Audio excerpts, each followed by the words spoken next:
너무너무 반갑습니다. 우리 같이 인사를 좀 하겠습니다.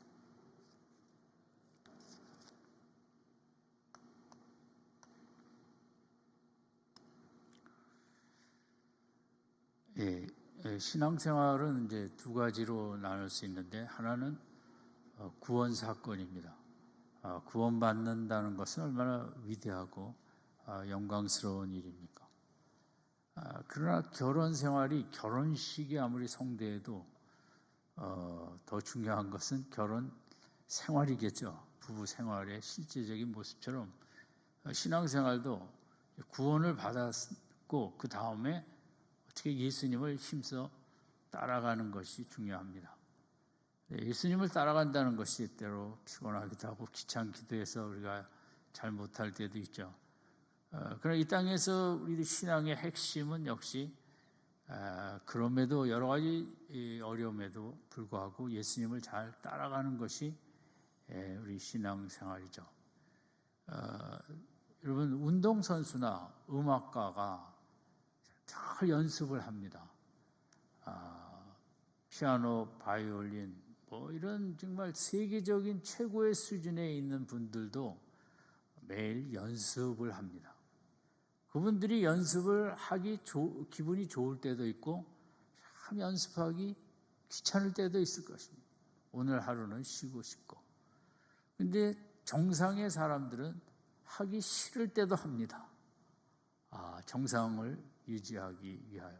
신앙생활도 때로 귀찮습니다. 좀 쉬고도 싶고. 감정이 동하지 않습니다. 그러나 최고의 정상의 발레리나든 예술인이든 스포츠든 학자든 마음에 그런 그 감정이 안 솟을 때도 의지로 또 그날 연습을 또 해야 될 일을 하는 거죠. 신앙생활도 같습니다. 그래서 주님을 따라가는 게 귀찮죠.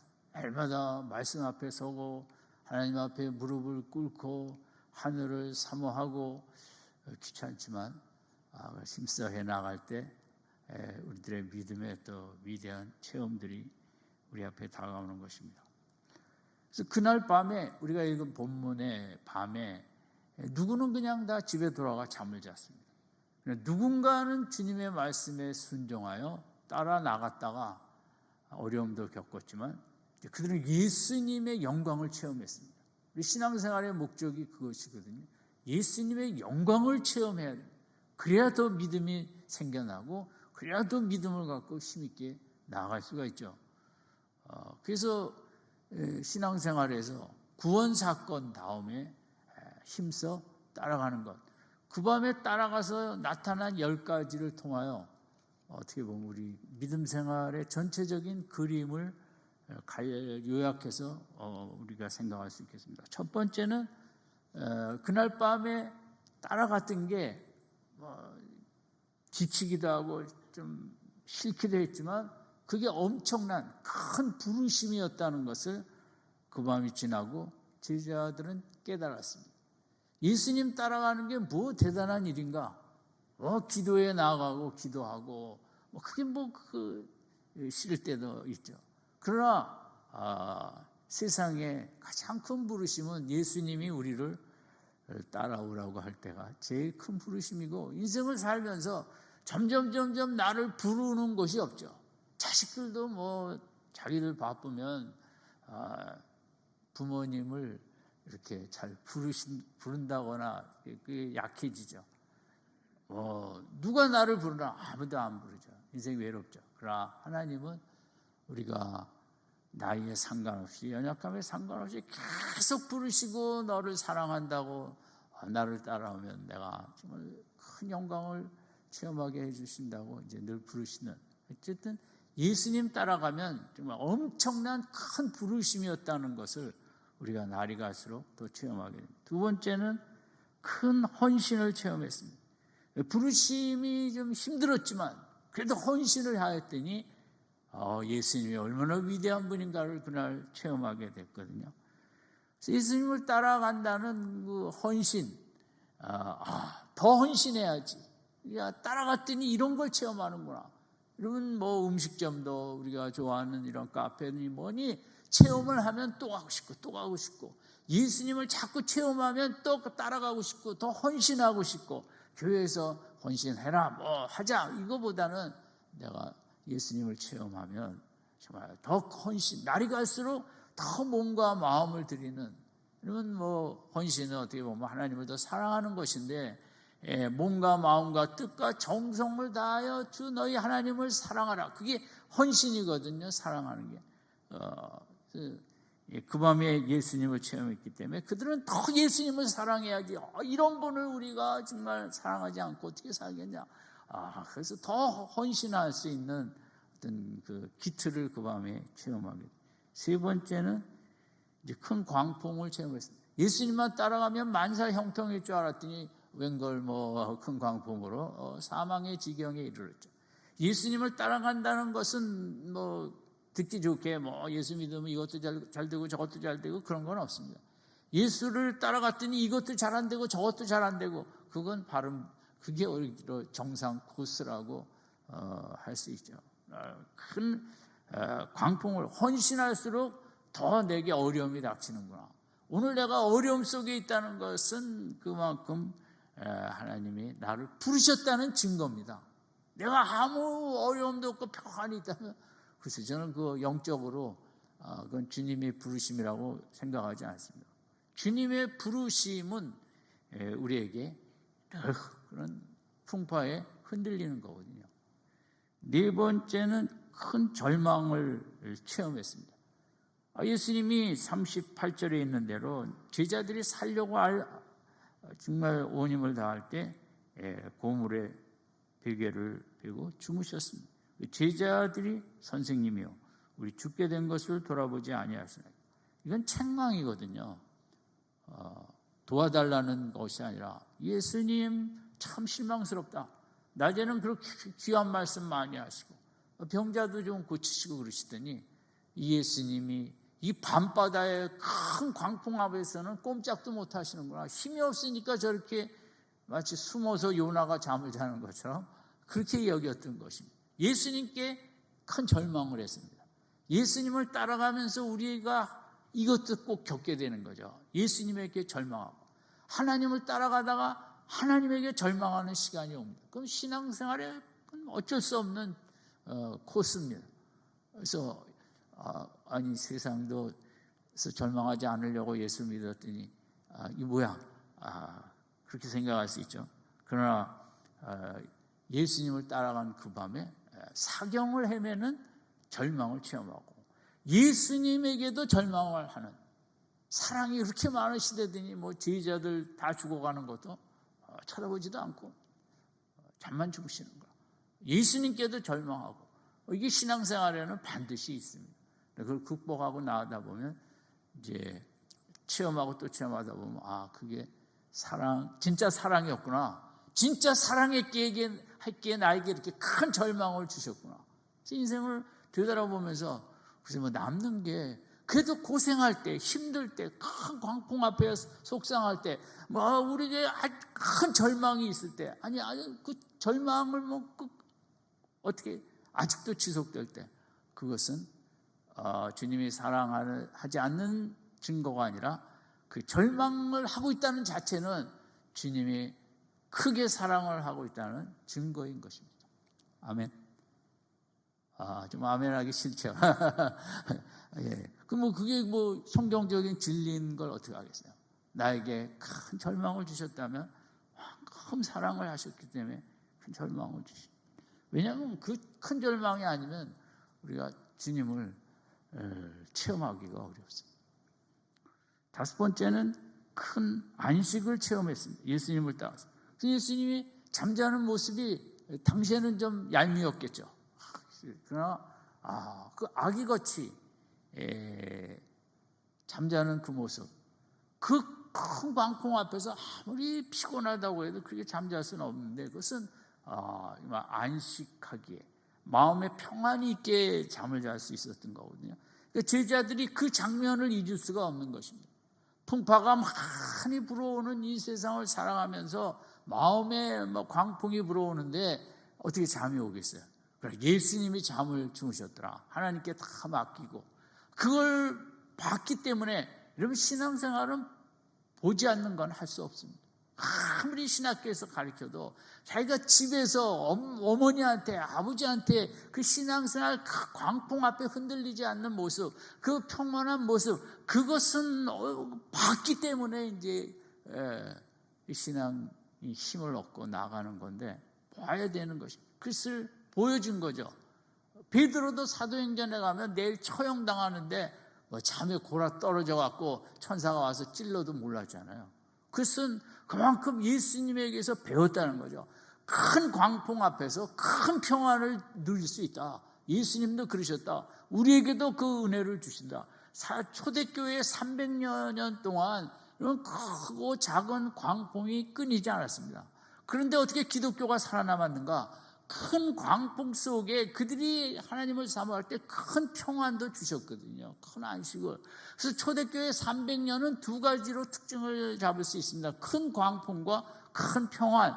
오늘 이 시대도 마찬가지입니다. 광풍이 끊이지 않는 시대이지만 하나님께서는 우리에게 지금 하나님을 의지할 때 우리가 광풍을 이길 수 있는 큰 평안을 주실 줄로 믿습니다. 아멘. 예. 주님 주무신 것처럼 나에게도 그런 평안을 주시옵소서. 나에게도 안식을 주시옵소서. 하나님은 큰 광풍만 주시는 분은 아니십니다. 큰 광풍을 이길 수 있는 것을 의연하게 대처할 수 있는 큰 평안을 주시는 거예요. 여섯 번째는 그날 이 제자들이 주님을 따라가면서 큰 말씀을 체험합니다. 그것이 39절인데 같이 읽겠습니다. 시작. 예수께서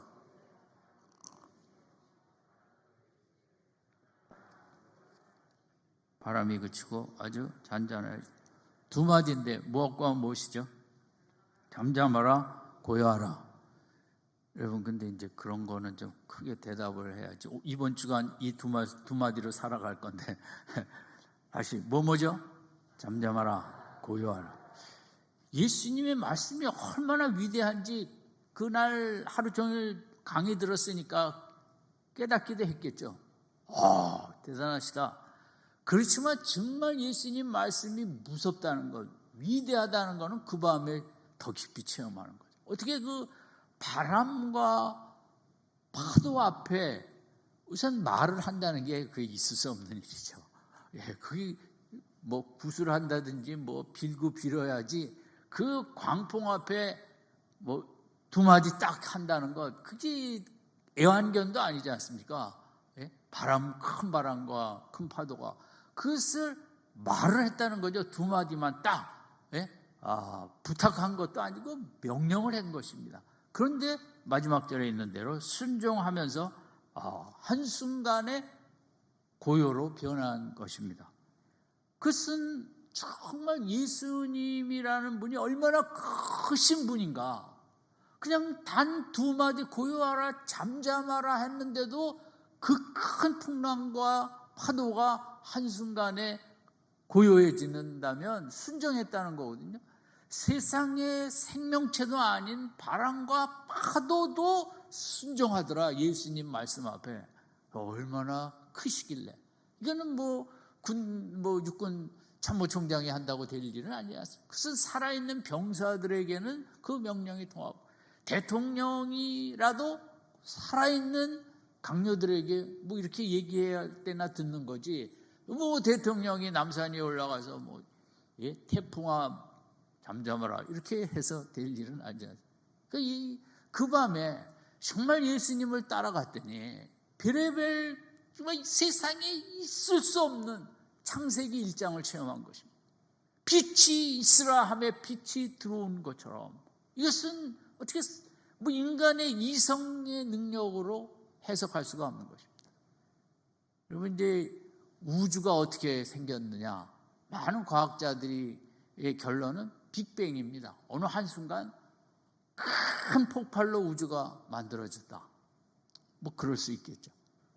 그러면 이제 과학자들에게 그럼 그 큰 빅뱅이라는 폭발 이전에는 뭐가 있었습니까? 거기에 대해서는 과학자들이 할 말이 없다는 거죠. 우리나라의 최고 과학자도 그 질문 앞에 생각해 봅시다. 나중에 만났습니다. 그건 잘 모르겠다고. 그런 큰 폭발로 온 우주가 생겨났는데 과학자들은 그거가 끝이죠. 우주의 시작을. 그러면 그 이전에 누가 있었길래 그런 큰 폭발을 하게 했느냐? 그건 또 대답을 못하는 거죠. 그 대답이 요한복음 1장에 있는 거죠. 태초에 말씀이 계시니라. 예수님이 계셨고 하나님이 계셨고 그 다음에가 이제 빅뱅이라는 큰 우주 대폭발이 있었던 거죠. 그런데 그런 것들은 말씀으로 있으라. 또 흑암 속에 질서를 잡는 것도 성령이 운행하면서 한 거죠. 어쨌든 이 큰 말씀 오직 두 마디로 예수님이 해결을 하셨거든요. 여기 고요하라, 잠잠하라, 고요하라 재갈을 물리다는 그런 때도 쓰여집니다. 싸나운 개의 입마개를 탁 하는 것처럼 그럴 때도 이제 이 단어가 쓰여졌는데 어쨌든 제자들은 큰 말씀을 체험했습니다. 예수님이 크시기 때문에. 세상에 어디 정말 이런 말씀이 있을까? 우리 신앙생활이라는 건 뭡니까? 우리 속에 크고 작은 풍랑이 끊이지 않는데 그럴 때 하나님 말씀을 생각하면 성경을 펴면 한순간에 우리 마음에 근심 염려가 가라앉고 하나님이 다 하실 거야. 그런 평안이 찾아오지 않습니까? 신앙생활의 축복은 뭡니까? 이 말씀의 능력을 누리는 거죠. 인간의 마음에 큰 파도, 작은 파도, 세상의 슬로 잠시 누를 수는 있겠죠. 고요하게. 세상의 쾌락으로, 세상의 이런저런 스포츠로, 음악으로, 소설로, 시로 잠시 가라앉힐 수는 있습니다. 그러나 한순간에 말씀의 능력이 내 속에 역사하면서 그걸 가라앉히는 것. 제자들은 정말 예수님의 말씀이 얼마나 위대한가를 그 마음에 체험. 그 다음에 7번째는 큰 고요를 체험했어요. 그런 큰 광풍과 파도가 한순간에 그냥 정해지는 것입니다. 이게 이제 체험할 수 없는 거죠. 세상에서는. 자신들도 어부인 사람들이 여럿이 있었지만 그런 건 체험해 본 적이 없거든요. 대부분 시간에 걸쳐서 파도가 가라앉고 바람은 갑자기 줄어들 수 있어요. 그렇지만 파도는 좀 더 시간이 가죠. 어쨌든 세상의 제자들은 이런 것은 체험할 수가 없었던 것. 마음의 평온, 현대인에게 가장 필요한 것이 아닐까 싶습니다. 우리 마음에 너무 생각이 많고 근심 이런 것들이 끝이 없는 이 시대를 살아갑니다. 어떻게 마음을 평온한 상태를 유지할 수 있을까? 이게 지금 현대인의 숙제라고 여깁니다. 그런데 그걸 해결할 길이 없는 거죠. 어느 정도는 이렇게 하지만 이 한 주간도 크고 작은 광풍이 내 마음에 울렁일 때 우리가 하나님의 말씀을 꽉 잡으면 한순간에 파도가 멈추고 말씀 앞에 고요하고 조용하고 평온한 축복을 하나님이 주실 줄로 믿습니다. 자꾸 마음이 동요될 때마다 예수 이름으로 마음의 풍랑이 잠잠하고 고요할지어다 자꾸 말씀하시면서 물리치세요. 예수님이 임재하시면 예수님의 이름으로 우리가 평온을 유지할 수 있고 말씀을 묵상하며 찬송하며 혼돈과 혼란 속에 고요함을 우리가 체험하며 한 주간을 더 힘있게 살아야겠죠. 또 8번째는 그날 이제 큰 두려움을 체험했는데 오늘 본문에서는 두 가지 두려움이 있습니다. 하나는 38절에 7절 8절에 자연세계에 대한 두려움, 환경이 주는 두려움, 너무 두렵죠. 그런데 제자들은 또 어떤 두려움을 체험하게 되었냐면 39절에 예수님의 말씀 앞에 한순간에 고요하고 잠잠해지는 그 바람과 풍랑과 파도를 보면서 숨이 막혔습니다. 아까도 두려웠지만 이번 예수님의 모습 속에 갖게 되는 두려움은 너무 앞에 두려움과 또 비교할 수 없는 큰 두려움이거든요. 어떻게 이럴 수가 있는가? 41절에 있는 대로 저희가 심히 두려워하여, 이 두려움은 거룩한 두려움이라고 할 수 있죠. 앞에 38절의 두려움은 그냥 본능적인 감각에서 오는 두려움이죠. 근데 인간에게 우리 신앙생활은 뭐냐? 이 41절 예수님을 심히, 하나님을 심히 두려워하는, 거룩하게 경외함으로 두려워하는, 이것이 우리 신앙의 본질이라고 할 수 있죠. 하나님은 사랑의 하나님이시지만 워낙 크신 분이기 때문에 우리가 늘 하나님을 생각할 때 엄숙하고 정말 거룩한 두려움으로 어찌 크신 분이 나 같은 자를 부르셨는가, 그 두려워하는 게, 이게 41절이 이제 신앙생활의 중요한 본질인데, 저가 위기의 바람과 바다라도 순종하는가, 예수님이 두려워진 거죠. 우리가 좀 하나님이 좀 더 두려워져야 됩니다. 우리 현대인의 신앙생활은 너무 그냥 그 교회가 좋고 편하고 뭐하고 상처 주면 안 되고 좋은 말만 하고 뭐 이런 식으로 세계적인 기독교의 모습이 좀 그렇게 변질이 됐죠. 하나님을 엄숙하게 정말 존중하고 경외하고 두려워하고 그분 앞에 내가 좀 더 바람직한 합당한 모습으로 서려고 하는 게 없이, 그저 하나님은 사랑의 하나님이니까 그냥 하나님은 좋으신 하나님이니까 얼렁뚱땅, 이것은 성경적인 신앙과는 너무나 다른 것이죠. 세상도 그렇죠. 권위에 대한 두려움이 없지. 얼마나 그 경찰 하시는 분도 막 폭력을 당하고 막 그랬습니다. 그러면 안 되죠. 이 법 질서를 우리가 두려워해야죠. 교통신호 뭐 이런저런 거, 또 사회적으로 좀 두려워해야죠. 저는 그 오슬람 임플란트 횡령 사건을 보고 돈이 하도 많아서 그 회사 상당히 많은 사람들이 조직에 가담했나 보다. 뭐 2천억이 가깝다니. 근데 알고 보니 한 사람이 그렇게 해.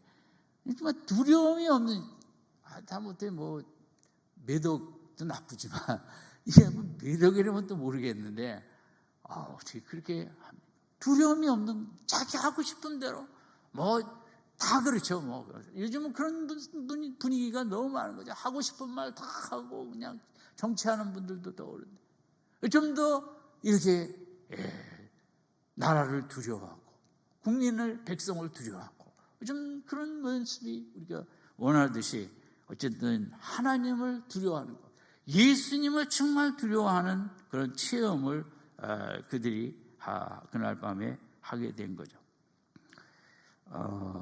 우리 신앙생활은 예수님을 더 깊이 만나가는 것인데, 예수님이 더욱 크신 사랑과 더 예수님을 이렇게 두려워하는 그런 경외감을 더 체험하고, 날이 갈수록 어찌 나 같은 자를 그러다 보니까 바울처럼 나는 죄인 중에 괴수라는, 알고 보니까 저는 하나님의 하자도 부를 수가 없는 거죠.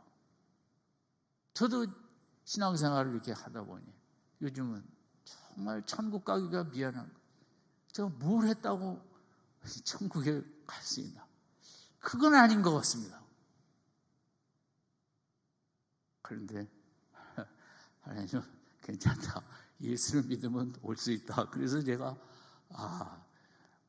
감사함으로 고마워하지만 정말 두려운 거죠. 뭘 했다고 영원한 천국에 오라고 하시나? 이성적으로는 죽었다 깨어나도 이해가 안 돼요. 이번 주에도 제가 그 야이로 회당장 아버지가 딸이 죽었다는 소식 들고 두려워할 때 예수님이 이제 그런 말씀을 하시죠. 그 야이로 아버지한테 두려워 말고 믿기만 해라. 저는 그 말씀이 너무 마음에 와닿습니다. 평생 아는 말씀이었지만 제가 두려워하고 저 어떤 자가 뭐 했다고 천국에 가겠습니까? 저는 정말 도저히 양심상 넙석 간다는 것에 대하여 부담이 너무 큰 거예요. 그럴 때 하나님은 두려워하지 말고 믿기만 해라. 천국을 믿고 감사하게 살면 된다. 그렇게 제가 그 두려워 말고 믿기만 해라. 내 얘기구나. 내가 정말 나를 보고 뭘 볼 때 두렵고 그랬지만 하나님 믿기만 하라. 예수님의 말씀을 통해서 여러분 우리가 자격이 없어요. 그래도 믿기만 하면 하나님은 다 받아주십니다. 한번 따라합시다. 두려워하지 말고 믿기만 하라. 나를 보지도 말고 이것도 보지도 말고 주님 우리가 믿음만을 갖기를 원하십니다. 믿음으로 나아가면 된다. 두려워할 것도 없다. 여러분 9번째로 큰 믿음을 체험했습니다. 그들이 그날 밤 무슨 믿음이 있었겠습니까? 예수님이 워낙 크시다 보니까 크신 분을 믿으면 큰 믿음이고 작은 분을 믿으면 작은 믿음이죠. 이것은 내가 가진 어떤 믿음이 아니라 이 큰 믿음이라는 것은 정말 크신 분을 믿으면 그 자체가 큰 믿음이 되는 거죠. 여러분 이게 이 밤의 체험인데 정말 예수님 믿어야겠다. 이 제자들 마음에 두렵고 떨리기도 하면서 예수님과 함께라면 난 못할 일이 없겠다. 어디든지 갈 수 있겠다. 예수님과 함께라면 걱정할 거 하나도 없겠다. 예수님이 나와 함께 하시니까 이 생각 저 생각 하려 다 맡기고 예수님만 의지하고 살면 되겠다 하는 이제 그걸 체험하는 거죠. 그 밤에 예수님 따라가서 그걸 체험해야 되거든요. 자꾸 기도에 나가 기도하고 몸부림치고 말씀 붙잡고 씨름하고 그럴 때 그런 큰 체험을 가져다 줍니다. 예수님이 얼마나 크신 분이고 그분이 우리를 향한 그런 기쁘신 은혜를 그러면 마음속에 이제 담대함이 생기는 거죠. 큰 믿음이 생기고. 그럼 마틴 루터는 이제 아주 정말 외롭고 힘든 종교개혁, 그 당시에 캐톨릭하고 싸운다는 것은 얼마나 힘들고 얼마나 많은 사람들이 왕도 자기 편이 아니고 로마 캐톨릭도 죽이려고만 하고 정말 15세기, 16세기 이쪽에 종교개혁 하시던 분들은 얼마나 힘들고 얼마나 외로운 싸움을 싸웠는지 모르죠. 친한 친구가 이제 죽는다고 마지막 편지가 왔습니다. 이제는 말도 안 나오고 마지막으로 글 한 장 쓴다고 해서 편지가 왔습니다. 마틴 루터는 정말 이 친구가 정말 먼저 간다는 게 너무 힘들고 이게 없으면 안 되는데 그래서 편지를 썼습니다. 첫 문장이 뭐냐면 하나님의 이름으로 명하노니 살아날지어다. 이것은 내가 할 일이 아니지만 하나님의 말씀이 임할 때 말씀하시면 살아날 것이다. 여러분 무슨 편지가 이런 편지가 있습니다. 하나님의 말씀으로 하나님의 이름으로 명하노니 살아날지어다. 이게 기독교입니다. 이게 믿음 생활을 하다 보면 하나님을 자꾸 체험하다 보면 하나님께 이런 믿음을 가질 수도 있습니다.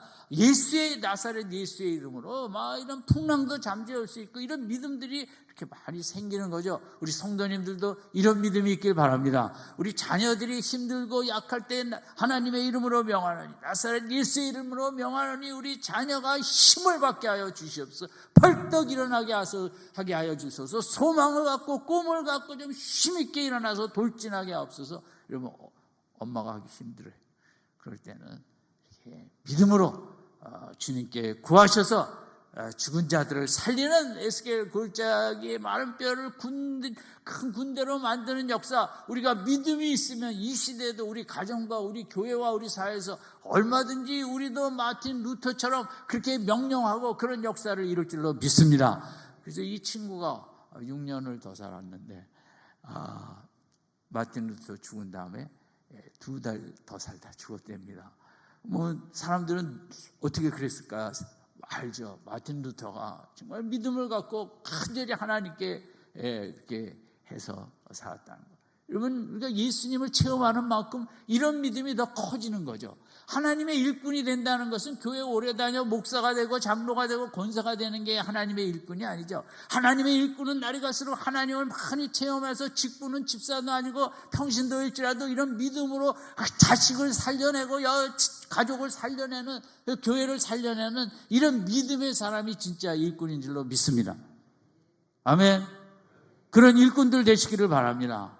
그런 일꾼이 있는 교회가 살아나는 것이고, 직분만 있는 일꾼이 있는 교회는 살아날 수가 없죠. 이런 예수님을 따라가다 보면 이런 믿음이 생깁니다. 금년에 열심히 따라가면서 또 따라가고, 힘들더라도 또 기도회로 따라 나가고, 또 묵상의 시간에 다 주님 따라가고 이 금년 안에 우리 성도님들의 믿음이 확실히 업그레이드되고 믿음이 크게 성장하는 복된 한 해가 되길 바랍니다.